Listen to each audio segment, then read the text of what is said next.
I'm going home Good with to see you guys. Come back in the Good to morning. see you again. Good to see you again. Thank you, Oh, where'd you get that? I printed it from what she emailed. Oh, those are roses. Yeah, yeah.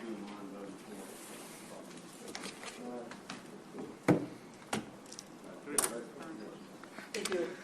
Oh, he does. I'll put him on. I'll have that.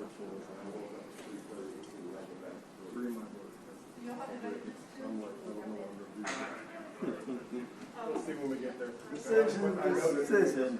Huh? No legal report. Yeah. It's amended. It's the last money and all that. And the said is, coming out again, we voted for it already. Yep. Right.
What an amazing day to be George Edwards. Happy birthday.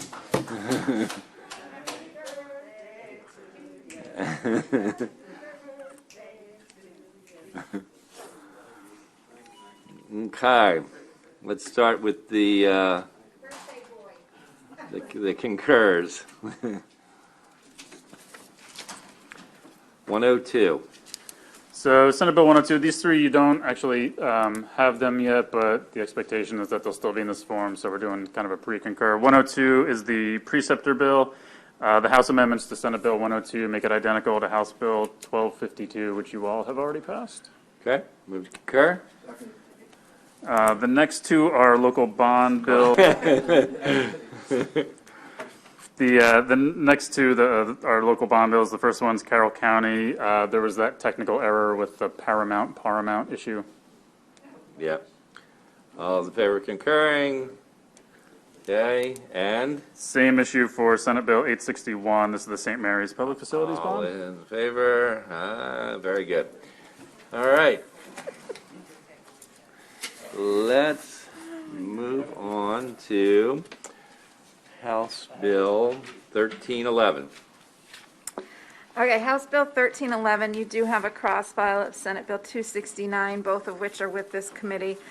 This is the bill, right now they're in the exact same posture. It requires the state, county, and municipality to provide a refund for disabled active duty service members, disabled veterans, or surviving spouse. And it's a 3-year look back. This is the one that deals with 100% VA disability rating.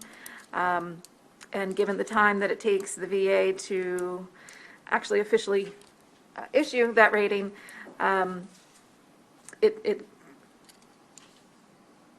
sorry, tongue-tied. So anyway, so this gives the refund retroactive back to when the rating would have actually taken place. And that's the bill. And it's authorizing or? No, it is requiring. It is required. Okay. We passed this out last year. You did, yes. All those in favor? Okay, Senator Stallings, you get both of those. 278. House Bill 278, this is the one about the job creation tax credit and what a defined qualified position is. Yesterday, a question was asked about what counties are currently in the Tier 1 status. I have that list. Now it's Allegheny, Baltimore City, Caroline, Dorchester, Garrett, Kent, Somerset, Washington, Wacomico, and Worcester. Okay, so we had our little group that went off and didn't really find a whole lot of agreement, but that's okay. It happens sometimes. Is there a motion on the bill? Favorable. Okay, is there a second? Okay. Any discussion? Senator Edwards? Yeah, I just hope this works the way certain people think it's going to work. I think it's only going to benefit the big businesses in the big counties. I don't see too many in the rural areas joining in. If we could have separated them and had Tier 1 bill that's in existence, stay in existence, and this would be a 2-tier, we probably got more participation. So I don't think, I'll be very surprised if many companies from my neck of the woods participate. So I'll be voting against the bill. Okay. Thank you, Mr. Chairman. Senator Roosevelt? Thank you. I just want to say that I don't disagree with Senator Edwards that it's a question, an issue. I think we ought to look at it and see what happens. Oh, there has been participation. Most of the companies that have come in under this tax rate have come in to the Tier 2 counties. A few have gone into the Tier 1 counties, even under the existing credit. And that's understandable, mostly because of size and the other dynamics. But this bill, by increasing the subsidy for the Tier 1 counties, hopefully will help with that, and we'll see how it works. And I'd say we come back and fix it if it's not working the way we want it to. Senator Eckert? Thank you very much. I agree with my colleague from Western Maryland. I do think it's going to be a disincentive. And do we put a year look back on this? Are we going to get a report regularly to be able to monitor this so we can make adjustments? Yeah, this Commerce current law. Who've been working with this really believe it's going to be a disincentive. So I'm going to be voting no too. Thank you. Okay. Anyone else? Okay, we have a motion second. All those in favor of the bill? Opposed? Got it, Kim? Yep. All right. Senator Roosevelt. Thank you. House Bill 532. So House Bill 532, I think the committee's familiar with. We've discussed that the last couple voting sessions. I'll hit the highlights, and then I'm going to talk about some changes that the chairman has proposed as far as amendments go. So if you'll recall, the bill, as it came over from the House, is going to reduce the average payout percentages for slot machines and the floor average. It's going to alter the hold harmless provision as it relates to Prince George's County and the reimbursement of Anne Arundel County. Repeals the prohibition on a hotel within 10 miles of Ocean Downs. It alters Rocky Gap's operator share to increase the operator share that the operator retains after the first 10 years of operations. And then the amendment made changes to the operator share for the Live Casino, Horseshoe, and Hollywood.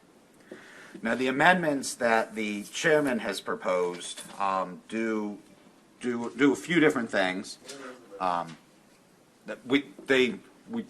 They're being drafted right now, so we're gonna have to talk about them in concept as long as everybody's comfortable with them. They're not overly complicated. I think they're easier to describe than they would be to look at the statutes. So the first thing that the amendments do is, with regard to the operator share changes, they take out the operator share change for Maryland Live. If you'll recall, the operator share for Maryland Live was being reduced by 2 percentage points. So this will keep Maryland Live in the same posture as far as their operator share goes. The operator share increases for Horseshoe and Hollywood and Rocky Gap are all going to still take place. They will take place in January 1st of 2023. The amendments will push that out to July 1st of 2023. Now, the reason the chairman suggested pushing it out to July of 2023 is we currently have a report coming from the Lottery Commission, and this was part of the 2012 expansion bill, where the Lottery Commission is charged with reporting to the legislature on December 1st of 2022 on the tax structure and competitiveness of the Maryland gaming market.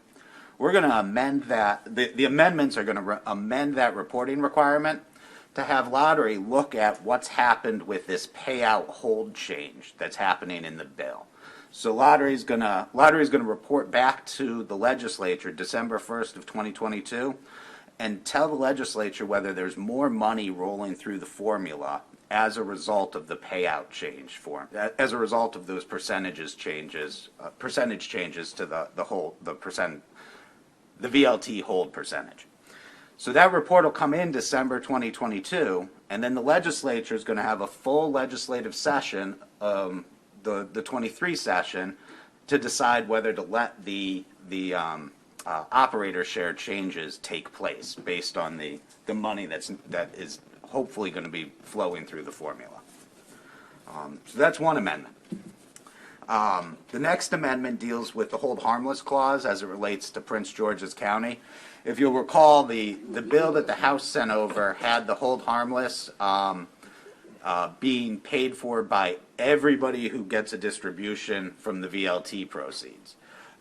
The committee heard from multiple agencies that administer this that said that was just unworkable, and it would also take from the Education Trust Fund. So the amendment that was being proposed is to still not have Prince George's County reimbursing Anne Arundel County, but to pull the necessary money for Anne Arundel County to hold them harmless. And in theory, Baltimore City, except the hold harmless doesn't apply to Baltimore City right now. To reimburse those counties from the Maryland State Lottery Fund. And so then it would come out of the Maryland State Lottery Fund at the end of the year to get Anne Arundel County and, in theory, Baltimore City up to their 2016 levels. And I believe that's it. So those are the amendments that the chairman proposed. Questions? Senator Peters. So the hold harmless, in essence, solves the problem in a different way, correct? Instead of it coming from one source, it's coming from another. Correct. Yes. So the county is not going to be liable for Not at all. not one nickel. Not one nickel. Thank you, Mr. Chairman. Any further questions? Senator McCray. In reference to the local piece of it, I'm assuming that it's going to be coming out of that fund in perpetuity or for a set amount of years, but how long does that happen for? The hold harmless reimbursement, Yep. that is going to go on until the distribution of the local impact grants hit the 2016 level for Anne Arundel County and Baltimore City if Baltimore City ever drops. So it's let's say- basically whenever the end of the year comes, if those two counties are not at 2016 levels, the fund will be used to reimburse those counties to get them to 2016 levels. So let's say it's 2025, just hypothetically, would it still come from that fund, I imagine? It will. The bill is not gonna terminate it. Okay. And how much is in that fund, if you don't mind me asking? I don't know off the top of my head what's in the lottery fund. Erica, do you? Yeah, that should be in the budget analysis, right? Yep.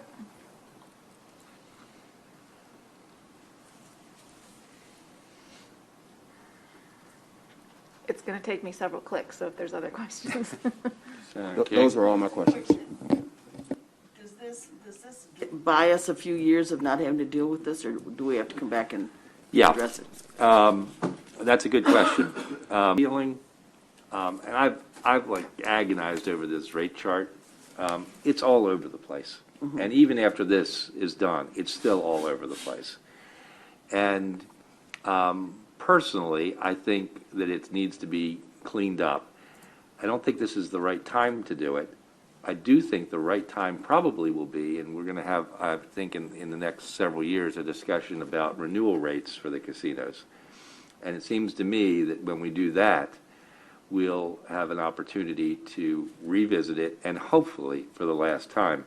As Matt's pointed out to me, if you look at the charts from around the country, that there's an asterisk next to Maryland, because you can't just put a certain rate there, and you can't put, or even two rates there, because it's all over the place. And so, I mean, I'm sure that there were, and I know there were good reasons for doing what was done over the years as new casinos came on and such, but it has really created a very confusing system. And as you know, it doesn't just deal with the share; it deals with the maintenance agreements for the RLTs, and it deals with the marketing. I mean, all these factors come in, and you've just got this.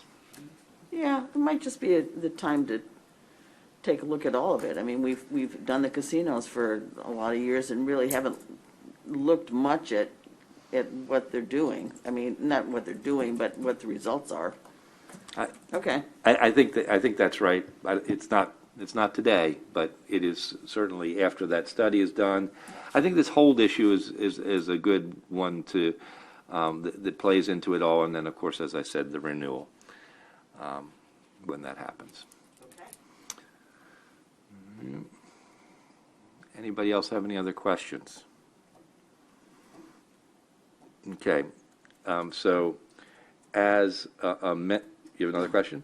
Oh, I was going to move favorable Oh. as amended. Very good. All those in favor? Okay.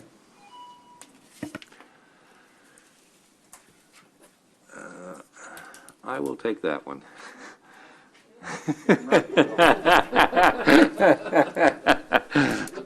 I figured I would have to. All right. 1253, House Bill. Okay, you guys are secondary on this. It does have a cross file, Senate Bill 509.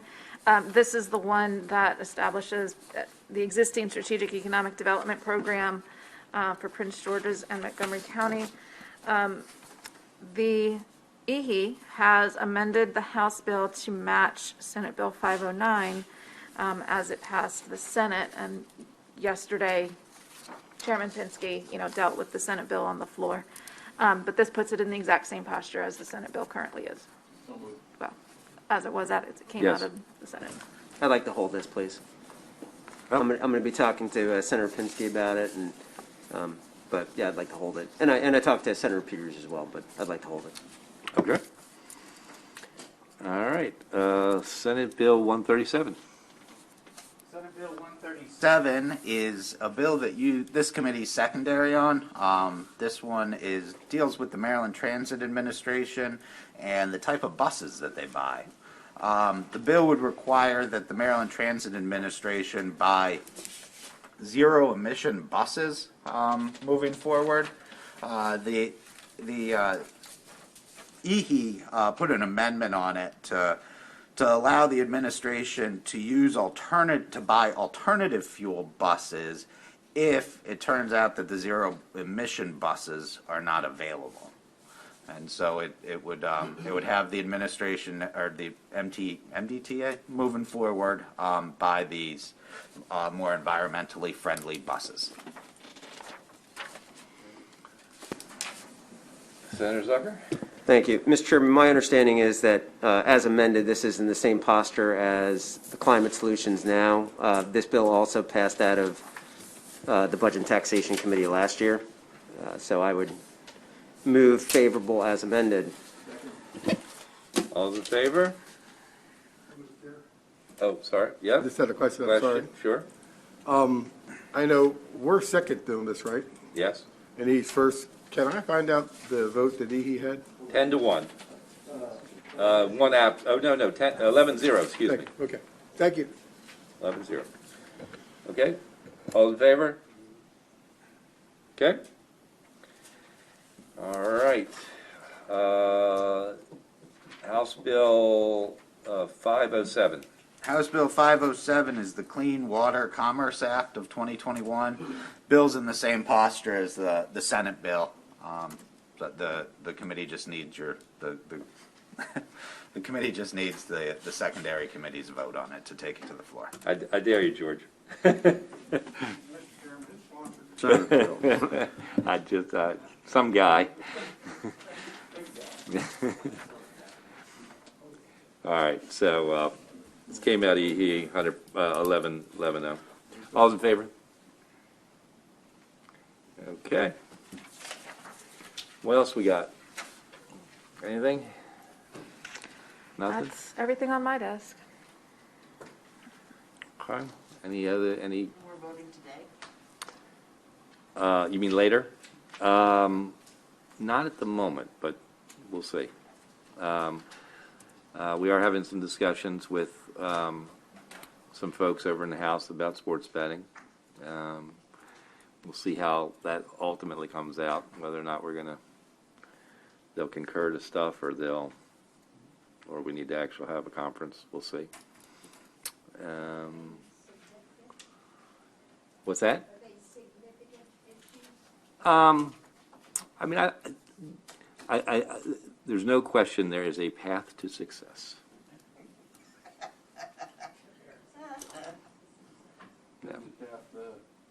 You get into the path by Monday night? Oh yeah. Okay. Oh yeah. Yeah. No, things are good. We're a very cooperative discussion so far, so it's all good. All good. Anything else? All right. See you in an hour. Thank you.